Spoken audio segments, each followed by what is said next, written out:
Hello everyone, welcome to Syncori Education. I am Muskan Gaul in front of you all and class 10th. आज हम पढ़ने वाले हैं respiration के बारे में, जिसे हम श्वसन कहते हैं।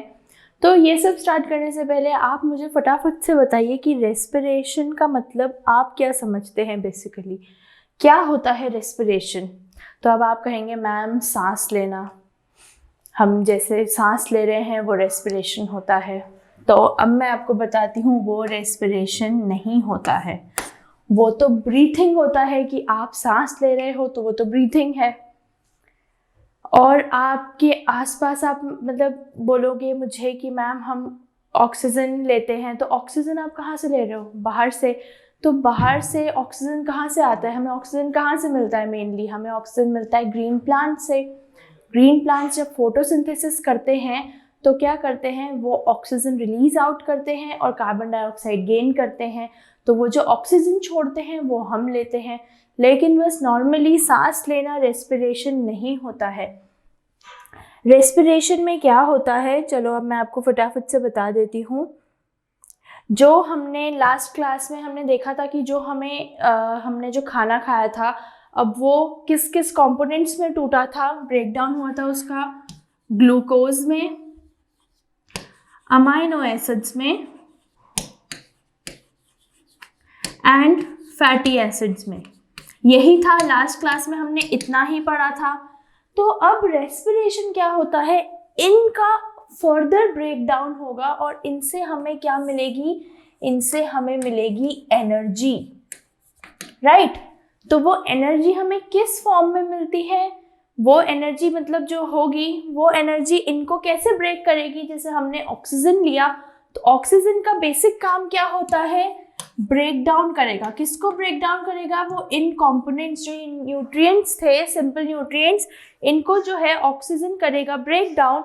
और ब्रेक डाउन करने के बाद जो CO2 होगा वो तो हो जाएगा बाय प्रोडक्ट, मतलब CO2 हो जाएगा रिलीज, CO2 निकल जाएगा और फर्दर ये ब्रेकडाउन चलता रहेगा और इससे जो एनर्जी बनेगी वो जाएगी हमारे सारे सेल्स तक।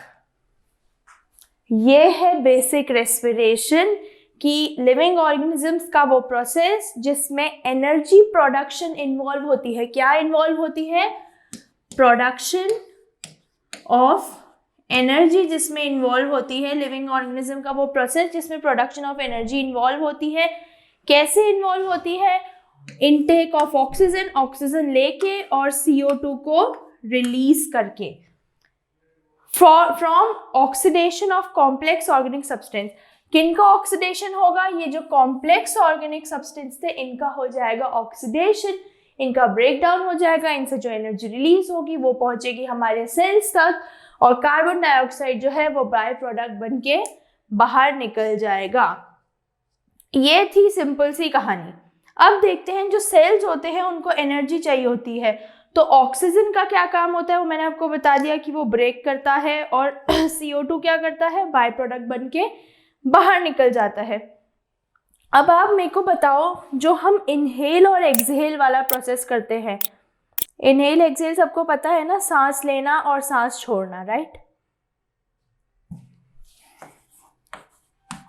Inhale and exhale. तो हम सांस जो ले रहे हैं उसमें हम क्या करेंगे, ऑक्सीजन को लेंगे और एक्सहेल में हम क्या छोड़ते हैं, कार्बन डाइऑक्साइड। सांस ले रहे हैं यानी ऑक्सीजन ले रहे हैं, सांस रिलीज कर रहे हैं यानी कार्बन डाइऑक्साइड बाहर जाती है। अब आपको जो मैंने आपसे अभी थोड़ी देर पहले पूछा था, जो ऑक्सीजन है वो कहाँ से मिलती है, हवा में। लेकिन हवा में तो नाइट्रोजन कंटेंट भी बहुत ज्यादा अमाउंट में प्रेजेंट होता है। तो इन शॉर्ट जो आप क्या बोलोगे, इनहेल का जो है आप बोलोगे, इनहेलेशन क्या है, इनटेक ऑफ एयर। इनहेलेशन क्या होता है, intake of air that is rich in oxygen. वो एयर हम ले रहे हैं जो ऑक्सीजन, जिसमें ऑक्सीजन की मात्रा जो है वो बहुत ज्यादा होती है, उसे तो बोलते हैं इनहेलेशन। और एक्सहेलेशन क्या होता है, वही exhaling of air which is rich in carbon dioxide. हम वो एयर छोड़ रहे हैं that is rich in carbon dioxide. हम ये नहीं बोलेंगे कि हम खाली ऑक्सीजन ले रहे हैं, हम लेते एयर हैं जो एयर रिच होती है ऑक्सीजन में, और वो होता है बेसिकली इनहेलेशन। यहाँ तक की कहानी भी क्लियर हो गई। अब बात करते हैं हम अपने लंग्स की। लंग्स का बेसिक काम क्या होता है? जो लंग्स होते हैं वो क्या करते हैं? हम जब भी सांस लेते हैं तो लंग्स क्या होते हैं? फूल जाते हैं। क्या हो जाते हैं? फूल जाते हैं, यानी एक्सपैंड हो जाते हैं। और जैसे ही हम सांस छोड़ते हैं तो वो हो जाते हैं वापस कंप्रेस, राइट। अब ये एक्सपैंडिंग वाला काम कौन करता है? हमने अपने जो फूड वाला ये डाइजेशन वाला पार्ट था उसमें हमने डायफ्राम देखा था। तो डायफ्राम का बेसिक काम क्या है? वो जो हमारे लंग्स है उनका जो फूलना और कम होना, ये बेसिक डायफ्राम करता है। तो लंग्स की सबसे पहली चीज। अब दूसरी बात, लंग्स जो होते हैं हमारे, लंग्स को प्रोटेक्ट करने के लिए क्या होते हैं? लंग्स को प्रोटेक्ट करने के लिए होते हैं रिब केजेस। क्या होते हैं? रिब केजेस, जिसे हम ढांचा टाइप बोल लो, जो पीछे हड्डियों का ढांचा ऐसा टाइप होता है। रिब्स जो होती है हमारी, वो क्या करती है? लंग्स को करती है प्रोटेक्ट, राइट। वो लंग्स को प्रोटेक्ट करती है। अब नेक्स्ट बात करते हैं फिर जो हमारे माउथ से फिर बाद में जब हमारे पास आता है ट्रैकिया। तो ट्रैकिया कैसा होता है? ट्रैकिया सी शेप्ड होता है, राइट। अब इस ट्रैकिया का ये सी शेप क्यों होता है? क्योंकि देखो, एक तो पहले ही ये इतनी पतली सी नली टाइप होती है, राइट। और अगर ये ऐसे सी शेप नहीं होगी तो हो सकता है ये ऐसे चिपक जाए, राइट, चिपक जाए और फिर ये ऐसे खुले नहीं। तो इसलिए ये होता है सी शेप, क्योंकि सांस लेते हैं और सांस छोड़ते हैं तो उसमें ये जो कॉन्ट्रैक्शन रिलैक्सेशन वाला पार्ट होता है ये चलता रहता है। तो ट्रैकिया क्या होता है? सी शेप्ड होता है। अब ट्रैकिया के बाद क्या आते हैं? ट्रैकिया के बाद आते हैं हमारे ब्रोंकाई। ब्रोंकाई को क्या बोलते हैं हम? श्वसनी बोलते हैं ब्रोंकाई को। और इसी ब्रोंकाई से क्या बनता है? ब्रोंकाई से बनता है ब्रोंक्यूल्स, जिसे बोलते हैं श्वसनिका। इतनी बात समझ में आ गई कि लंग्स, उसके बाद ब्रोंकाई, ब्रोंक्यूल्स। अब ब्लड जो हमारे ये ट्रैकिया होता है, ट्रैकिया का बेसिक काम क्या होता है मैंने वो आपको बता दिया। अब जो लंग्स होते हैं ना, लंग्स के अंदर होते हैं बलून शेप के स्ट्रक्चर्स, जिसे बोलते हैं एल्वियोलाई, राइट। वो बलून शेप स्ट्रक्चर्स होते हैं। कैसे होते हैं? Balloon shape structures. Balloon shape के होते हैं वो, जिसे बोलते हैं एल्वियोलाई, और हिंदी में जिसे बोलते हैं कुपिका।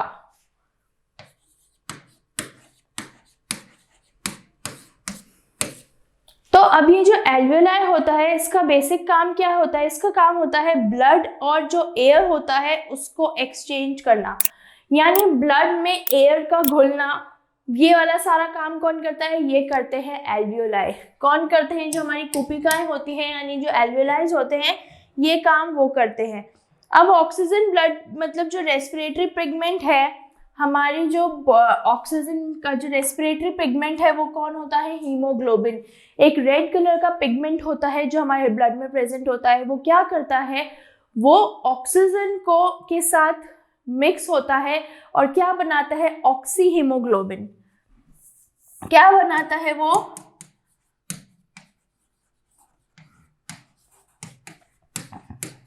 ये बनाता है ऑक्सी हीमोग्लोबिन, और इसी के कारण ऑक्सीजन पूरे ब्लड में जो है फैल जाता है, राइट। तो ऑक्सी हीमोग्लोबिन का भी एक बहुत सेपरेट काम है। सेल्स को ऑक्सीजन पहुंचा रहा है। कौन पहुंचा रहा है? हमारा जो ऑक्सी हीमोग्लोबिन है ये सेल्स को ऑक्सीजन पहुंचा रहा है। और इसी के कारण क्या होता है? इसके कारण होता है खाने का ब्रेक डाउन। जैसे ही ऑक्सीजन हमारे जो ब्लड है उसमें पहुंचा, उससे क्या होगा? ब्रेक डाउन होगा। किसका होगा ब्रेक डाउन? जो हमने खाना खाया था, राइट। लास्ट लेक्चर में जो खाना था उसका होगा ब्रेक डाउन, यानी वो टूटेगा, राइट। उसका होगा ब्रेक डाउन। अब बेसिकली रेस्पिरेशन, आप ये भी कह सकते हो कि रेस्पिरेशन कुछ नहीं है, वो ऑक्सीडेशन ऑफ फूड है, राइट। रेस्पिरेशन क्या है? कुछ भी नहीं है, वो बेसिकली ऑक्सीडेशन ऑफ फूड है। अब बात करते हैं ब्रीदिंग, जो मैंने अभी आपको बताया था सबसे पहले कि सांस लेना जो होता है वो होता है ब्रीथिंग। और दूसरी बात करते हैं सेल्यूलर रेस्पिरेशन की। राइट, अब ये सेल्यूलर रेस्पिरेशन क्या होता है? जब O2 जो है वो सेल्स के पास पहुंच जाएगा और क्या करेगा? फूड को ब्रेक डाउन करेगा। यानी फूड हमारा क्या था? C6H12O6, यही था ना जो हमने देखा था, C6H12O6 जो शुगर थे, जैसे हम ग्लूकोज भी कहते हैं। राइट, अब इसका क्या होगा? इसका होगा ब्रेक डाउन। कैसे? With the help of oxygen. Oxygen के कारण ये जो है C6H12O6 जो हमारा ग्लूकोज है, इसका हो जाएगा ब्रेक डाउन। अब सेल्यूलर रेस्पिरेशन का कैसे होगा? अब आप देखो, एक सेल है, ये है हमारी सेल। राइट, इस सेल में हमने जो लास्ट उसमें जो खाना खाया था, जो खाना था, फूड था, इस सेल में वो आया यहाँ से। राइट, यहाँ से हमारा ऑक्सीजन आया, जो अभी हमारा लंग्स वाला पार्ट का है, यहाँ से ऑक्सीजन आता है। और इसमें क्या होता है? माइटोकॉन्ड्रिया होता है। क्या होता है? माइटोकॉन्ड्रिया। माइटोकॉन्ड्रिया को सब जानते होंगे, बोलते हैं power house of the cell. Mitochondria को power house of the cell क्यों बोला जाता है? क्योंकि जितना भी एनर्जी का कंजप्शन होता है वो सारा सेल्स के अंदर माइटोकॉन्ड्रिया करता है। तो mitochondria is known as the power house of the cell.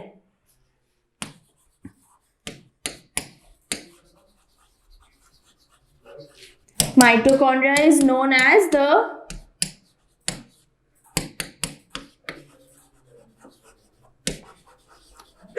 powerhouse of the cell। ये बहुत अच्छे से याद रखना, और ये आपने पहली क्लासेस में पढ़ा भी होगा कि माइटोकॉन्ड्रिया को बोलते हैं power house of the cell.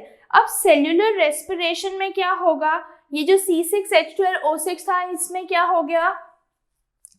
O2 का हो गया है एडिशन, क्योंकि अब खाना तो ब्रेक डाउन होगा ना, जो हमने खाना खाया था उसको टूटना भी तो है। तो चलिए अब देखते हैं कैसे। C6H12O6 जो था, इसमें हो गया है ऑक्सीजन का एडिशन। अब ऑक्सीजन का एडिशन होने के बाद क्या मिलेगा हमें? हमें मिलेगा H2O प्लस CO2 और प्लस एनर्जी हो जाएगी, एनर्जी बाहर निकल जाएगी। मतलब अब ये वाली जो रिएक्शन है, ये देख के याद आया कुछ कि हमने ये रिवर्स रिएक्शन हो गई, जो हमने ना अपना जो न्यूट्रिशन वाला पार्ट था उसमें पढ़ा था। आया याद कि हमारा जो CO2 था और H2O यानी कार्बन डाइऑक्साइड और वाटर, ये क्या थे? रॉ मटेरियल्स थे। इससे क्या बन रहा था हमारा? C6H12O6 यानी जो हमारा ग्लूकोज है, ये बन रहा था। आया सबको याद? ये जो उस वाले जो उसकी जो रिवर्स रिएक्शन है, इसे बोलते हैं बेसिकली सेल्यूलर रेस्पिरेशन।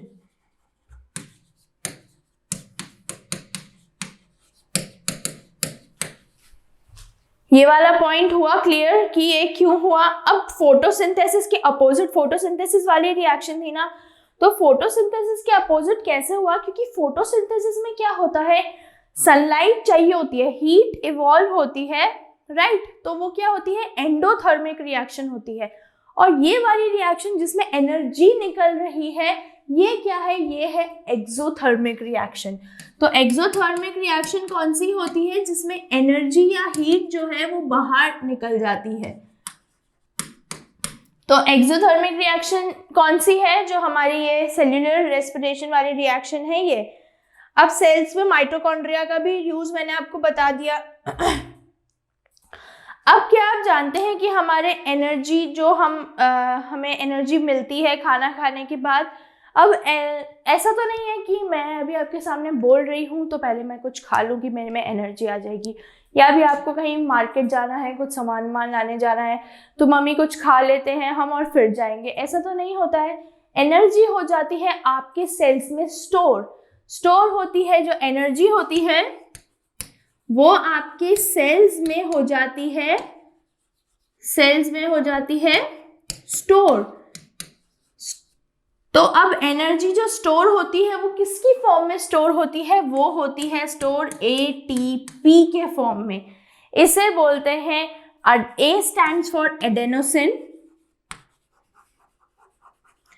टी होता है ट्राई और पी होता है फॉस्फेट। तो एटीपी के फॉर्म में क्या होता है? एनर्जी स्टोर होती है हमारी सेल्स में। एटीपी को हम एनर्जी करेंसी भी बोलते हैं। एनर्जी करेंसी ऑफ सेल क्या होती है? एटीपी। इस पे आपके जो एमसीक्यू टाइप के क्वेश्चंस है ये बिल्कुल बन सकते हैं कि एनर्जी सेल्स में स्टोर होती है, किसके फॉर्म में स्टोर होती है। तो बहुत सारे ऐसे ऑप्शंस आ सकते हैं, ATP, ADP. ADP is diphosphate, वो भी आपको बताती हूँ। तो अब एटीपी का बेसिक मतलब क्या होता है? देखो, जैसे ये एक एटीपी का मॉलिक्यूल है, एडेनोसिन का मॉलिक्यूल है, इसमें क्या है? 3 फॉस्फेट जुड़े हुए हैं। क्या है? इसमें एडेनोसिन में 3 फॉस्फेट जुड़े हुए हैं और अब क्या होगा? ये बन गया है ट्राइफॉस्फेट, राइट। तो जो एनर्जी है वो कहाँ स्टोर होगी? तो एनर्जी का जो बॉन्ड होगा वो इस तीसरे फॉस्फेट में होगा। ये जो तीसरा वाला है ना, यहां पे होगा हमारा एनर्जी स्टोर, राइट। अब क्या होता है, जब हमारा ऐसा भी आता है कि जब हमारे में एनर्जी की कमी हो जाती है तो क्या होता है? एनर्जी जब प्रॉपर्ली तरीके से यूटिलाइज हो गई है तो ये जो है ये बन जाता है 2 मॉलिक्यूल्स में, यानी एडेनोसिन डाइफॉस्फेट। डी से क्या होता है? Di, adenosine diphosphate. मतलब एडेनोसिन में 3 फॉस्फोरस थे, फिर एनर्जी का यूटिलाइजेशन हुआ तो क्या बचे? 2 फॉस्फोरस बचे। आपने फिर कुछ खाया, राइट। फिर कुछ खाओगे आप तो क्या होगा? फिर से एक मॉलिक्यूल ऑफ फॉस्फोरस आके यहाँ अटैच हो जाएगा, तो फिर से एनर्जी का प्रॉपर जो है वो वापस एनर्जी एडेनोसिन ट्राइफॉस्फेट बन जाएगा। ये है बेसिक जो काम है एनर्जी स्टोरिंग वाला। एक चीज और जो आप याद रखो वो है 1 मोल ऑफ एटीपी जो होता है उसमें 30.5 kilo joule of energy present होती है। तो ये बिल्कुल आपका क्वेश्चन आ सकता है एज अ एमसीक्यू कि एक एटीपी के मॉलिक्यूल में कितनी एनर्जी होती है। तो एक एटीपी के मॉलिक्यूल में 30.5 किलो जूल की एनर्जी पाई जाती है, राइट। हो गई ये वाली कहानी भी सबको क्लियर? इतना सबको भी समझ में आ गया होगा। अब दूसरी चीज, ये वाला जो हुआ ना, ये बेसिकली प्रॉपर्ली क्या है पूरा? ये है एरोबिक रेस्पिरेशन। अब एरोबिक रेस्पिरेशन क्या होता है? जिस रेस्पिरेशन में ऑक्सीजन की डिमांड ज्यादा होती है वो होता है एरोबिक रेस्पिरेशन, और दूसरा होता है एनारोबिक रेस्पिरेशन। वो भी अभी फटाफट से आपको बता देती हूँ। ऐसा नहीं है कि बिल्कुल ही नहीं होती, बिल्कुल स्लाइट अमाउंट में होती है जो ना के बराबर होती है, तो इसलिए क्या उसे बोला जाता है? Anaerobic respiration.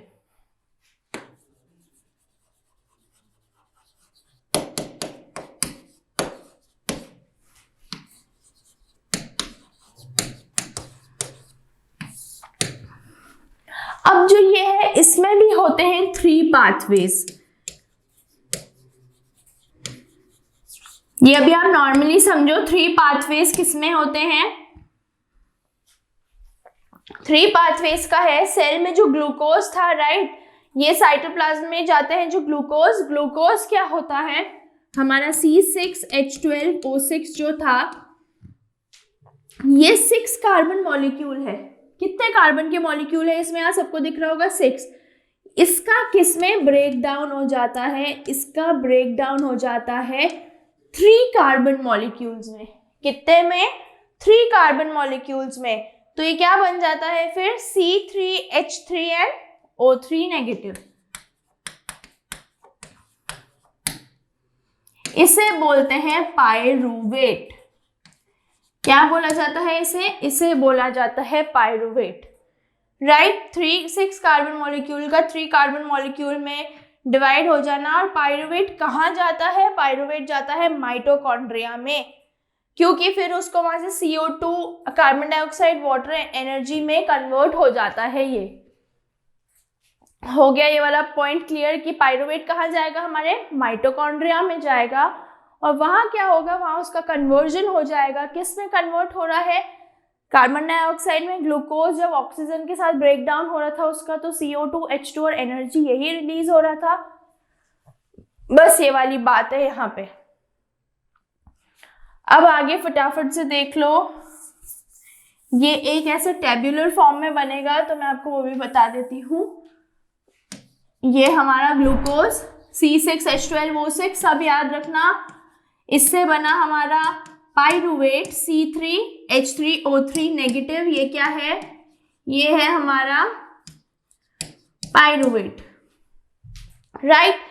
अब इसकी पहली जो रिएक्शन होगी, इसमें भी फिर आगे फर्दर 3 रिएक्शंस होंगी। तो पहले ऐसे देखते हैं, ये वाली जहां पे हमें कार्बन डाइऑक्साइड मिल रहा था, वाटर मिल रहा था और एनर्जी मिल रही थी। और यहाँ पे कितने मॉलिक्यूल्स थे ATP के? यहाँ थे 38 मॉलिक्यूल्स, जिसे हम बोल रहे थे एरोबिक रेस्पिरेशन। ये वाली बात समझ में आई। दूसरा होगा एनारोबिक, जिसमें क्या होगा? इथेनॉल बनता है। क्या बनता है इसमें? एक तो इसमें बनेगा इथेनॉल, एक बनेगा कार्बन डाइऑक्साइड और दूसरा वही एनर्जी हो जाएगी रिलीज। ये है हमारी एनारोबिक रेस्पिरेशन। अब जो ये इथेनॉल है, ये क्या होता है? C2H5OH। ये वाली बात समझ आए। अल्कोहल जिसे हम बोलते हैं, जो हमारी अल्कोहल्स होते हैं, बियर, विस्की वगैरह, ये सब किससे बनती हैं? ये बनती है इथेनॉल से। इथेनॉल जो होता है वो अल्कोहल का सबसे प्योरेस्ट फॉर्म होता है। 99% प्योर फॉर्म होता है अल्कोहल का। कौन होता है? इथेनॉल होता है, राइट। तो इसमें बाय प्रोडक्ट क्या बना? एनारोबिक में इथेनॉल बना, कार्बन डाइऑक्साइड और एनर्जी बनी।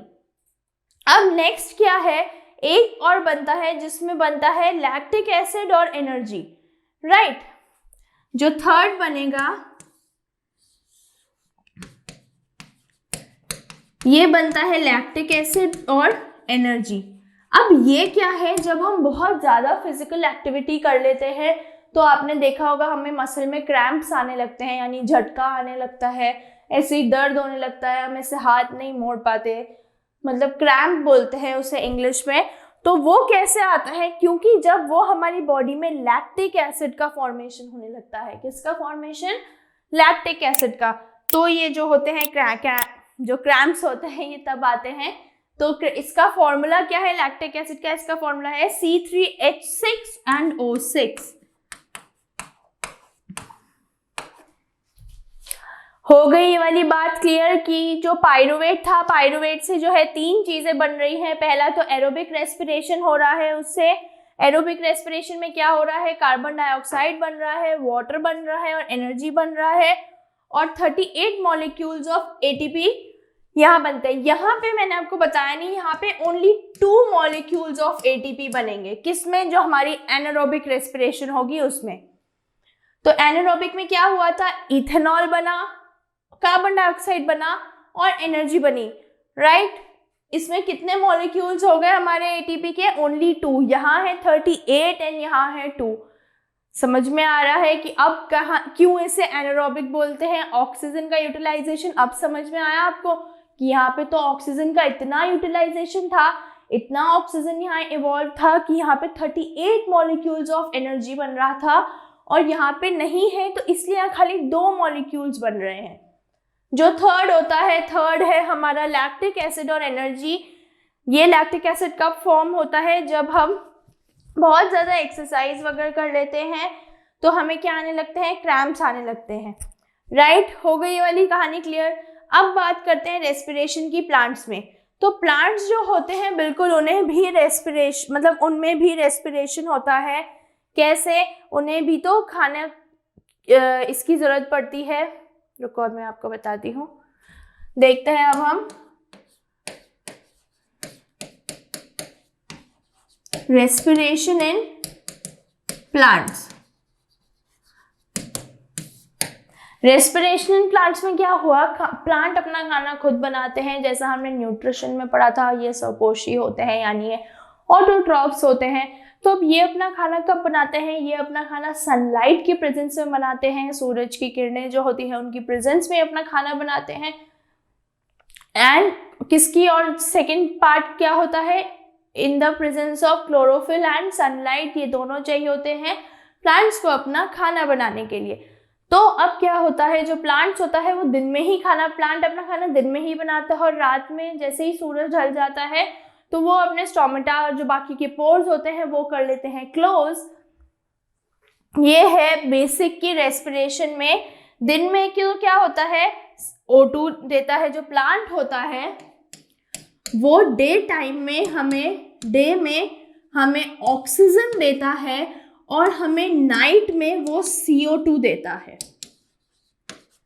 दिन में O2 क्यों देता है? क्योंकि उसमें हो रहा है दिन में फोटोसिंथेसिस, राइट। फोटोसिंथेसिस तो दिन में ही होता है सनलाइट की प्रेजेंस में। तो यही एक कारण है कि दिन में प्लांट हमें ऑक्सीजन देता है और रात में हमें क्या देता है, वो कार्बन डाइऑक्साइड। यही है प्लांट का रेस्पिरेशन। फोटोसिंथेसिस का फॉर्मूला तो सबको ही याद था, CO2 प्लस H2O से हमें क्या मिल रहा है, ग्लूकोज, यानी जिसे हम शुगर कहते हैं। तो taking in of carbon dioxide and giving of oxygen, ये होता है प्लांट। प्लांट क्या करता है, कार्बन डाइऑक्साइड लेता है और बदले में हमें क्या देता है, ऑक्सीजन देता है। और हम क्या करते हैं, प्लांट को ऑक्सीजन हम लेते हैं और कार्बन डाइऑक्साइड उसे देते हैं। तो बिल्कुल ये एक म्यूचुअल सा बॉन्ड है दोनों के बीच में, एक ऑटोट्रॉफ और एक हीटरोट्रॉफ के बीच में। ये था ओवरऑल रेस्पिरेशन के बारे में, जो हमने अभी ह्यूमंस के बारे में पढ़ा और अब हमने प्लांट्स के बारे में पढ़ लिया। आई होप सबको ये वाली कहानी क्लियर हो गई होगी बहुत अच्छे से। नेक्स्ट क्लास में हम अब ट्रांसपोर्टेशन के बारे में पढ़ेंगे। यस, बिल्कुल, जो हार्ट है हमारा, जो दिल है, उसमें उसकी जो आर्टरीज है, वेन्स है, उसकी कैपिलरीज है, right auricle, left auricle, right ventricle, left ventricle, confuse नहीं होना है। बहुत इजी से बताएंगे उसको ताकि आपको बहुत अच्छे से क्लियर हो जाए। ATP मॉलिक्यूल्स का जो मैंने आपको बताया था, प्लीज़ उसे याद रखना, क्योंकि इस वाले पार्ट में बहुत ज़्यादा चांसेस हैं कि आपके MCQ क्वेश्चंस बन जाएं। फटाफट से अब इस वीडियो को कर दीजिए लाइक और सिंकोरी चैनल को सब्सक्राइब कर दीजिए। Till then, bye bye.